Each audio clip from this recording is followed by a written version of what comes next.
प्रणाम दोस्तों। स्वागत है आपका मेरे इस YouTube चैनल साहित्य सागर में। दोस्तों, आज मैं आपके लिए लेकर आई हूँ शिवानी जी की कहानी करिए छिमा का भाग 2। बड़े लाड़ से हीरावती श्रीधर की हथेली पकड़ने को झुकी तो वह छिटक कर दूर हट गया। छोड़ो, मुझे जाना है। कहाँ? हीरावती धृष्टता से मुस्कुराने लगी। बाहर पंजा टेके तुम्हारा दादाजी बैठा है और इस छोटी खिड़की से तुम्हारे पहाड़ी जतिया के से कंधे छिटक नहीं पाएंगे। बैठो, मैं आग जलाती हूँ, चाय पीकर सुस्ता लो, फिर जाना। मैं क्या तुम्हें बांध कर रखूँगी? हार कर श्रीधर बैठ गया। बाहर शायद बर्फ गिरने लगी थी। एक अद्भुत शांति और सन्नाटे से घिरे गिरी शिखर स्तब्ध खड़े थे। चट्टान के बाहर अडिग भव्यता से विराजे वन केसरी कभी अधैर्य से गरजते, कभी कभी धुनिये की भांति अपने धनुष के से कंधे हिलाकर बर्फ की रुई सी धुनकर फैला देते। हीरावती ने मशाल से जलने वाली लकड़ी शिलुक को जलाकर चूल्हे के पास गाड़ दिया था। उसी तीव्र शिखा से आलोकित गुहा की चित्र प्रदर्शनी देखकर श्रीधर स्तब्ध रह गया। क्या यह कोड़ी साहब की एक ही दिव्य तुलिका का चमत्कार था? कहीं कांगड़ा गढ़वाल शैली की कृष्णवधू वर्षा मुखरित रात्रि के अभेद्य अंधकार की कुंडलियां कुचलती अभिसार के पथ पर चली जा रही थी। कहीं एड़ियां टिकाए प्रेतम की प्रतीक्षा में द्वार पर खड़ी चौखट में मड़ी सुप्रिया। कहीं गुजरात की सोलंकी मूर्ति कला को लज्जित करती दोनों हाथों की चंपक उंगलियों से नग्न वक्षस्थल ढांकती अप्सरा और अजंता के भित्ति चित्रों के गांभीर्य का जाल बुनती शिव द्वारपाल की अविकल प्रतिमूर्ति। खजुराहो और कोणार्क के शार्दुल सुर सुंदरियाँ, शाल भंजिकाएँ और अपूर्व सुंदरी नाग कन्याओं के जाल में भटकता कला पारखी मुग्ध श्रीधर पूरी गुहा की परिक्रमा करता चट्टान के उसी द्वार पर पहुँच हाथ में गर्म चाय का गिलास थामे खड़ी हीरावती से टकरा गया। गर्म चाय ठंडे पैरों पर छलकी तो वह चौंका। लगता है मेरे रनिवास महल ने लाल साहब को मोह लिया है। देखा ना बगुला भगत साहब को, बड़ा पादरी बनता फिरता था। पेट में ऐसी विद्या भरी न होती तो अकेली गुफा में भला ऐसी वैसी नंगी औरतों की फोटो उतारता। कहीं उसने ईसा की भी एक तस्वीर बनाई पादरी साहब ने। लो चाय पियो, देखूं चौकीदार गया या नहीं। श्रीधर को गिलास थमा उसने खिड़की से झांका। गया हत्यारा, कितनी बर्फ गिर गई है, एकदम बद्री केदारनाथ बन गया है। एक बार बर्फ गिरने पर यहाँ 7-8 दिन तक नहीं गलती। चलो अकेली से दुकेली भली।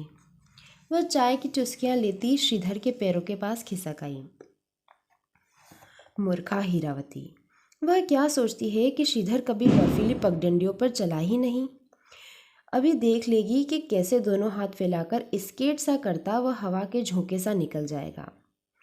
वह चट्टान हटाने को बढ़ा ही था कि बर्फीली हवा के एक तीव्र झोंके ने लकड़ी की मशाल को झपट्टा मारकर बुझा दिया। घने अंधकार में डूबा वह इधर उधर हाथ पैर मारने लगा। जिधर पड़ता उधर ही 2 सुकोमल बाहों का बंधन उसे जकड़ लेता। एक ही हीरावती के क्या खिलखिलाते हंसते कई संस्करण बन गए थे, या गुहा भित्ति की सुर सुंदरी अप्सराओं और उत्का नायिकाओं को कोड़ी साहब के अदृश्य प्रेत ने जीवित कर धरा पर अवतरित कर दिया था। पर मीठा कंठस्वर तो एक ही खंड का था और उसे खूब पहचानता था श्रीधर। वह तो निश्चय ही इसी लोक की थी। मूर्ख मत बनो, हीरावती कहने लगी। कहाँ भाग रहे हो? ऐसी बर्फीली रात में तो चिड़ियाँ भी डालों पर अकड़ी मरी मिलती है। फिर तुम क्या सोचते हो कि मेरा चौकीदार चला गया होगा? तुम्हारी ही ताक में छिपा किसी खंदक में बैठा होगा। ऐसी कंचन सी देह उस हरामी के पेट में जाने दे, ऐसी मूर्ख नहीं है हीरावती।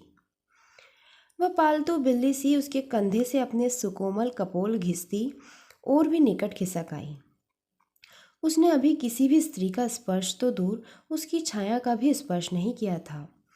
वह इस घातक अनुभव से तिलमिला उठा। एक नरभक्षी बाहर था तो दूसरी नरभक्षिणी भीतर। अचानक उसकी संयमित चेतना सुप्त अग्नि सी जागकर फुफकार उठी। दूर हट, तूने मुझे समझा क्या है? वह उत्तेजना, विवशता और क्रोध से बुरी तरह हाँफता चट्टान उठाने को बढ़ा तो हीरावती दोनों हाथों को बांधे मार्ग अवरुद्ध कर खड़ी हो गई। मैं भी देखती हूँ कि कोई मायका लाल हटा सकता है मुझे।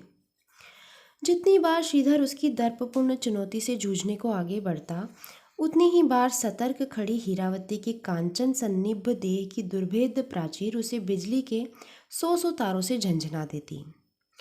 पता नहीं कब तक दोनों रात्रि के सूची भेद्य अंधकार में सांप नेवले की भांति अपने सामने आमने सामने तने खड़े रहे। अंत में जीत नेवले की ही हुई। आओ, पराजित योद्धा के दोनों हाथ पकड़कर हीरावती ने मृदुल कंठ से कहा। तुमने क्या मुझे इतनी ओछी समझा है? हीरावती में लाख दुर्गुण हो पर वह कभी झूठ नहीं बोलती। मेरे पास 2 पुआल के गद्दे हैं, एक में तुम निश्चित होकर सो जाना। जो तुम्हें छुए वह साली गोमांस खाए। हीरावती ने न जाने किस ताक में पुआल का गद्दा उठाकर जमीन पर डाल दिया और उसे हाथ पकड़कर ऐसे ले चली जैसे फूल शैया की ओर किसी सलज्ज बालिका नववधू को ले जा रही हो। सचमुच ही झूठ नहीं बोलती थी हीरावती। दूसरे पुआल के गद्दे को खींचकर पटके जाने की शब्द भेदी क्रिया से सांस रोककर लेटे श्रीधर ने अनुमान लगाया कि शत्रु पक्ष ने अपने दूसरे गद्दे का खेमा गाड़ने में व्यवधान रखा था और उसमें उसकी कोई कुटिल चाल नहीं थी। थोड़ी ही देर में हीरावती निष्पाप शिशु की सी निद्रा में डूब गई, पर श्रीधर व्याकुल करवटें बदलता रहा। अब सोने वाली स्वयं ही मार्ग से दूर हट गई तो दूसरी चिंता निंद्रा अपहरण करने लगी। यह दूसरा पुआल का गद्दा क्यों रखती थी हीरावती? क्या निशाचर अतिथियों के रात्रि यापन की व्यवस्था का प्रश्न प्रायः ही इस गुहा निवासिनी के सम्मुख आता होगा? पर उसका माथा क्यों दुख रहा है भला? ग्राम में हीरावती को कौन नहीं जानता? यह कौन सी दूध की धूली है? इसी उधेड़ बुन में न जाने कब उसकी आंख लग गई। सुबह उठा तो हीरावती ने शायद खिड़की का पत्थर हटा दिया था। सूर्य का क्षणिक मुट्ठी भर उजाला गुहा में फैलता गुहा भित्ति की अनूठी चित्रकला का नवीन रूप प्रस्तुत कर रहा था। वह मुग्ध दृष्टि से चित्र प्रदर्शनी के वैविध्य को देख ही रहा था कि उसकी आंखें स्वयं हीरावती की ओर घूम गई। उसे लगा कि झुककर आंख फूंकती रूपवती हीरावती को वह आज पहली बार देख रहा है। हीरावती को भी शायद उसकी मुग्ध दृष्टि गुदगुदा गई। मुस्कुराकर उसने सिर उठाया तो झेंपकर श्रीधर ने सहमी दृष्टि ऐसे फेर ली जैसे चोरी करते हुए रंगे हाथों पकड़ लिया गया हो। लो, गरम चाय पियो। हीरावती ने उसे गिलास थमाया और अपना पुआल का एकमात्र गद्दा लपेटने लगी। तो क्या अपने सब पहाड़ी थुल में नमदे उसे उड़ाकर वह रात भर ठिठुरती रही? बहुत बर्फ गिर गई है, 3-4 दिन तक सूरज नहीं निकलेगा, हीरावती ने खिड़की से झांक कर कहा। सूर्य देवता से भी क्या हीरावती की सांठगांठ थी? 4 दिन तक निरंतर बर्फ गिरती रही। चट्टान को भी बर्फ की मोटी तहों ने जम कर अदृश्य कर दिया। भीमकाय मिहिल मदार और देवदारू वृक्ष हिमभार से दांतों से तड़ाक तड़ाक टूटने लगे। बचपन में भूगोल की पुस्तक में चित्रित अपने इग्लू से हिमाच्छादित गुहा में श्रीधर बंदी शेर की भांति चक्कर लगाता रहा। लाख सिर पटको जज साहब, हीरावती हंसकर कहती, एक कदम भी बाहर नहीं निकाल सकते। वैसे हीरावती ने अपने रूखे पाहुने की अभ्यर्थना में कोई त्रुटि नहीं रहने दी थी।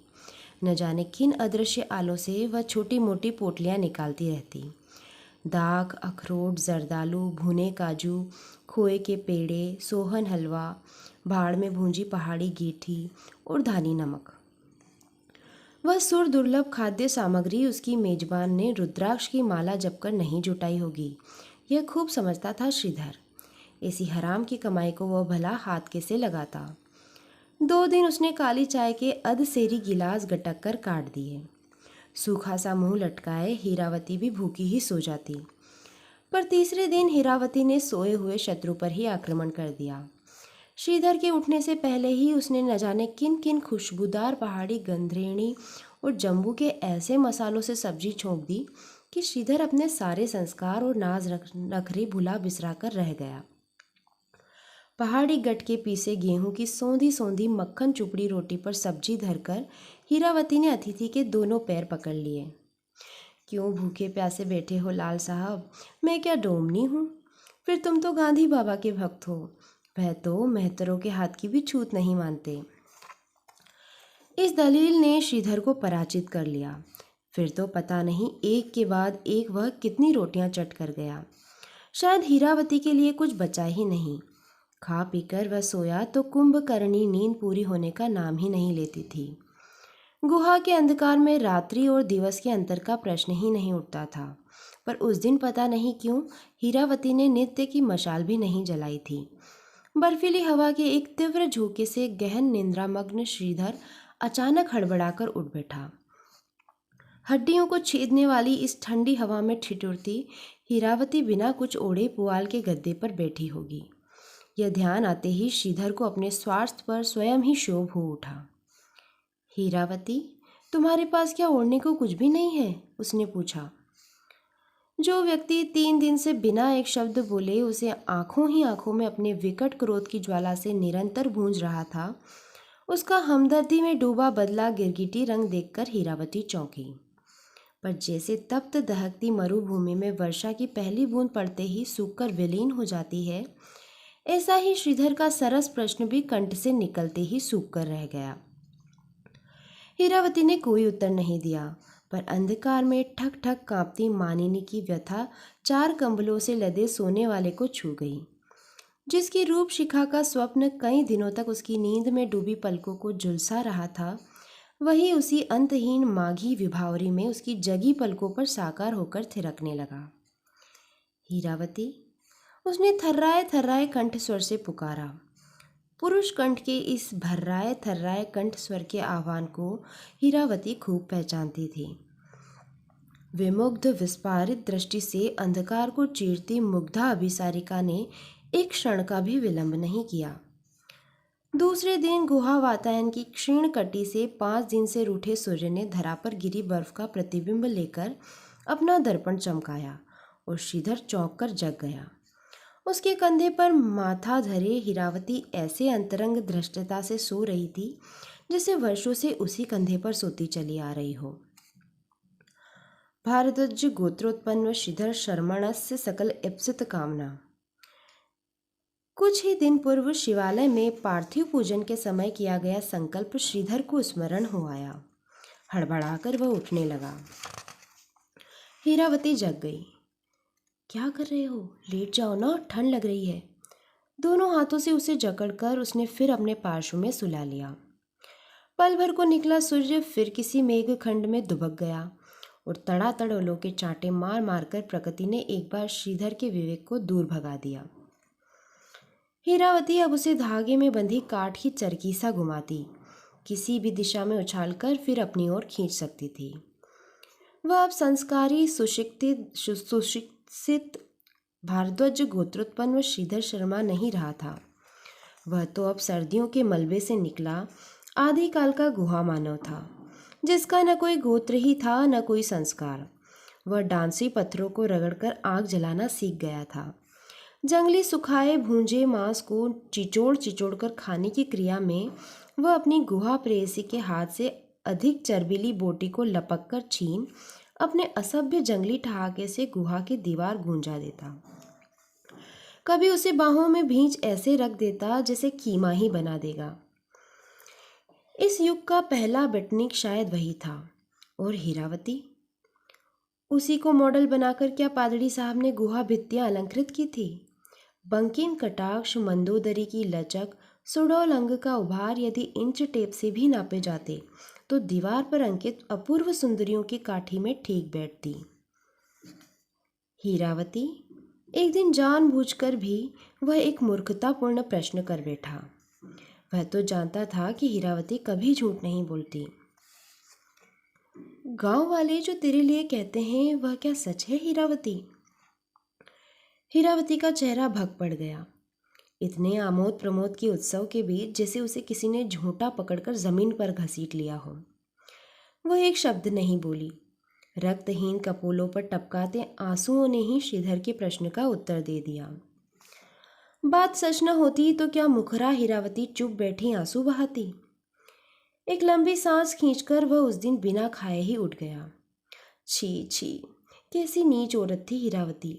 बर्फ न गिरी होती और मौसम साफ होता तो शायद वह गुफा में ही हीरावती के एक दो प्रेमियों से टकरा जाता। उस दिन भी हीरावती न जाने कब तक चूल्हे के पास भूखी बैठी कांपती रही। कभी खांसता, कभी ऊंसा से भरता, कभी अकारण ही कराहता श्रीधर करवटें बदलता रहा।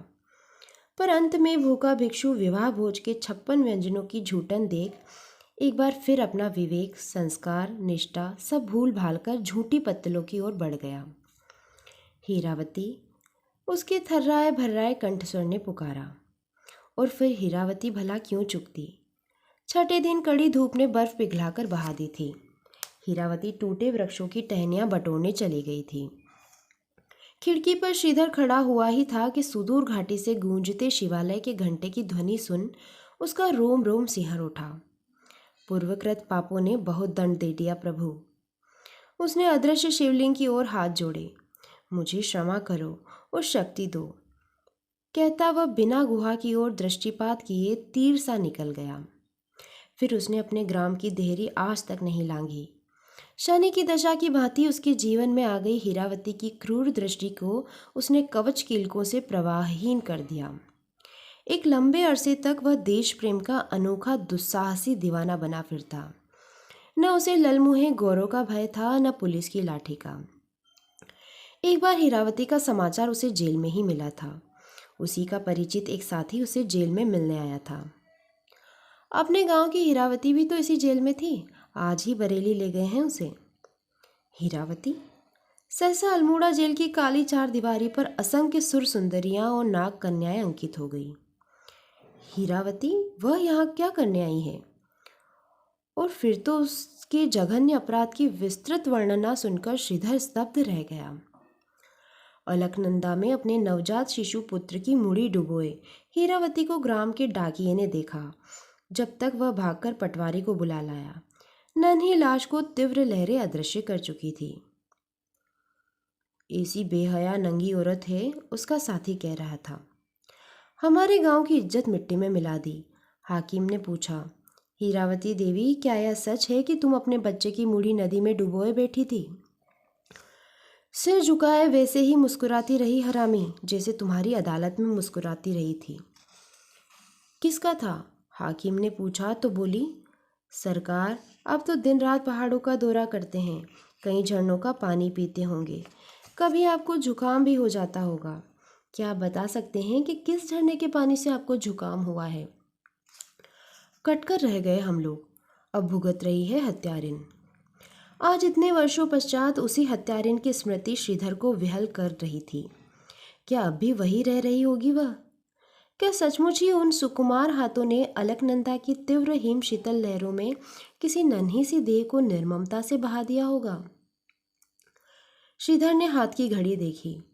भाषण की एक भी आवृत्ति पूरी नहीं कर पाया था। न जाने किन किन चिंताओं के गड़े मुर्दे उखाड़ने में स्वयं ही सिरदर्द मोल ले लिया। चिंताएं भी क्या एकाध थी।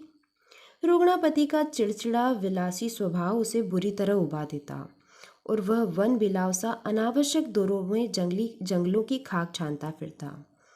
चारों पुत्रियों का विवाह कर चुका था, पर चारों जामाताओं की ठगी प्रथा को विलियम बेंटिक की ही भांति जड़ से उखाड़ने के प्रयत्न में वह घर भर से बेर मोल ले चुका था। उधर इकलौते पुत्र ने लड़कियों के से बाल बढ़ा लिए थे और पुरखों की कुल कीर्ति पर झाड़ू फेर कर रख दी थी। विद्यार्थियों की हड़ताल हुई तो काला झंडा लिए उसके कुल दीपक ने ही स्वयं पिता का पुतला जला विद्यार्थी समाज में अपना विशिष्ट स्थान बना लिया था। जहां नेता का पद प्राप्त करने में पिता को सर्वस्व त्यागना पड़ा था, वहां पुत्र ने 3 ही दिन में 7 बसें जला, असंख्य सरकारी इमारतों के बेंचे तोड़, एक रेलगाड़ी उलट नेता का सर्वोच्च पद अनायास ही प्राप्त कर लिया था।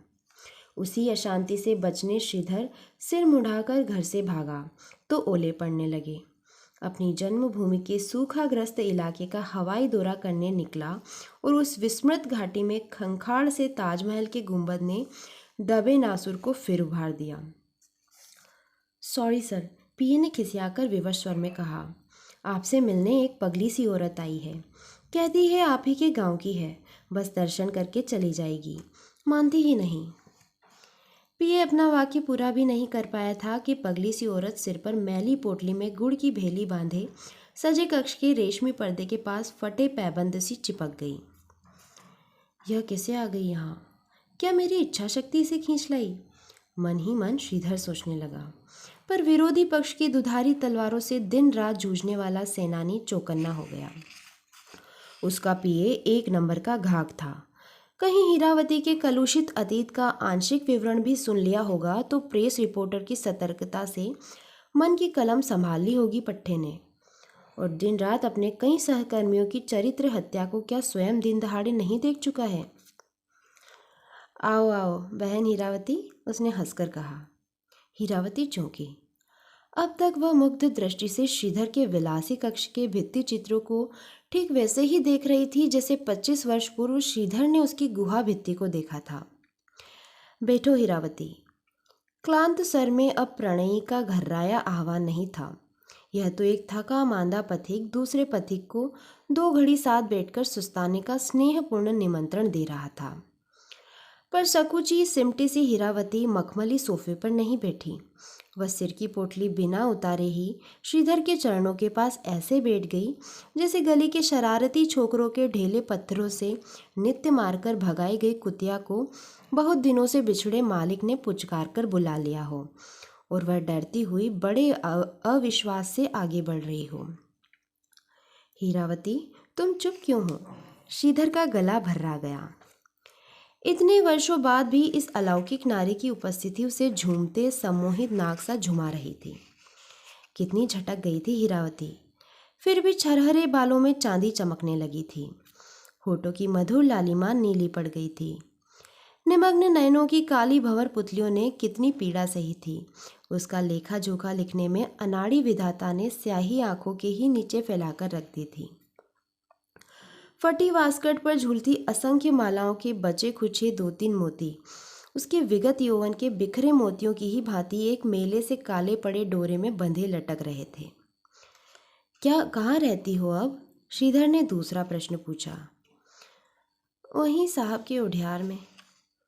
गला भी न जाने कैसा भारी भारी हो गया था हीरावती का, जिसे विदेशी विस्की वॉइस कहते हैं। ऐसी ही बैठी आवाज, क्या पीने भी लगी हो अभागी? तुमने ऐसा क्यों किया हीरावती? प्रश्न के कंठ से छूटते ही श्रीधर को पसीना छूटने लगा। क्यों कर बैठा ऐसी मूर्खता? क्या वह नहीं जानता कि हीरावती कभी झूठ नहीं बोलती? जन्मते ही उसने आंखें खोली। हीरावती ने मेली ओढ़नी से आंखें पोंछी। मैंने पहचान लिया। अदालत में मैं पहली बार झूठी बनी। तुम्हारी ही कंजी आंखें थी, वही नाक, वैसे ही टेढ़े होठ कर मुस्कुराया भी था दुश्मनिया। सोचा कि मैं तो बदनाम हूँ ही, तुम्हें कीचड़ में क्यों घसीटूं। सारा गांव तुम्हें पूछता था। बड़ा होता सब पहचान लेते कि किसका बेटा है। श्रीधर पत्थर की मूरत बन बैठा। चलू लाल साहब, मोटर का टेम हो गया है। बाहर के साहब से कह आई थी कि बस दर्शन करने चली जाऊंगी। और दर्शन करके ही चली गई हीरावती। वह क्या कभी झूठ बोलती थी? न एक शब्द उपालम का, न लांछन का, न याचना का, न अधिकार का। सिर पर मैली ओढ़नी से बंधी गुड़ की भेली धरे वह चली गई। किसने कहा है, इमर्सन ने या किसी और ने, कि संसार की अदालत अभियुक्त को भले ही क्षमादान देकर मुक्त कर दे, स्वयं उसके अंतःकरण की अदालत कभी क्षमा नहीं करती। आज इसी अदालत में बेड़ियों से जकड़ा वर्षों का फरार अपराधी सिर झुकाए खड़ा था। अचानक वह उठा, सिर की टोपी उतारकर दूर पटक दी। एक ग्रामीण की भेंट की गई मोटे ऊन की खुरदुरी पंखी निकाल उसने ओढ़नी की भांति लपेट ली। अब कोई नहीं पहचान पाएगा उसे। पिछवाड़े की खिड़की से कूदकर वह सड़क पर निकल आया। इधर उधर देखता वह मंदिर की ठंडी सड़क पर पहुंच गया। ताल की कगार स्पर्श करती ढलने को तत्पर ऊंचे ऊंचे विलो वृक्षों की लंबी कतार, सूनी सड़क पर ठंड से ठिठुरते एकाध कूली, और पंखी में लिपटा किसी ग्रामीण सा गंवारू बना स्वयं श्रीधर। बीच बीच में ताल की हिम शीतल हवा कानों में थप्पड़ से मार जाती। और कछुए की तरह गर्दन सिकोड़ लेता। मंदिर की सीढ़ियां चढ़कर वह सुस्ताने लगा। निभृत मंदिर के सम्मुख लगी छोटी बड़ी घंटियों की कतार को छूते ही जल तरंग की मधुर खनक से देवालय गूंज उठा। वह मीठी खनकती घंटियां श्रीधर को अतीत की विस्मृत घाटी में अंगुली पकड़कर खींच ले गई। इसी गुहा स्थित पाषाण देवी की स्निग्ध सिंदूरी मूर्ति के सम्मुख नतमस्तक हो उसने कितना कुछ मांगा था। पुत्रियों के लिए वर, कर्कशा पत्नी से मुक्ति, कुपुत्र को सन्मति और चुनाव की जीत। पर न तो मोक्ष की आकांक्षा है न वैभव की। पंखी में लिपटा दीन दरिद्र याचक आंखें मूंधे मूर्तिवत खड़ा रहा। क्षण भर को उसे लगा कि शरीर से उपस्थित न होने पर भी काला फटा लहंगा फटफटाती, सिर पर मेली पोटली में गुड़ की भेली धरे डरी सहमी उसकी आदर्शिनी गुहा प्रेयसी उसके पास सटकर बैठी करुण स्वर में गा रही है। कैया नी कैया, करिया नी करिया, करिए छिमा, छिमा मेरे प्रभु। तो दोस्तों कहानी यहीं समाप्त होती है। कहानी आपको कैसी लगी मुझे कमेंट बॉक्स में लिखकर ज़रूर भेजना। अगर आप ऐसी ही कहानियाँ सुनते रहना चाहते हैं तो प्लीज़ मेरे चैनल को सब्सक्राइब ज़रूर कीजिएगा। आपके प्यार के लिए बहुत बहुत धन्यवाद।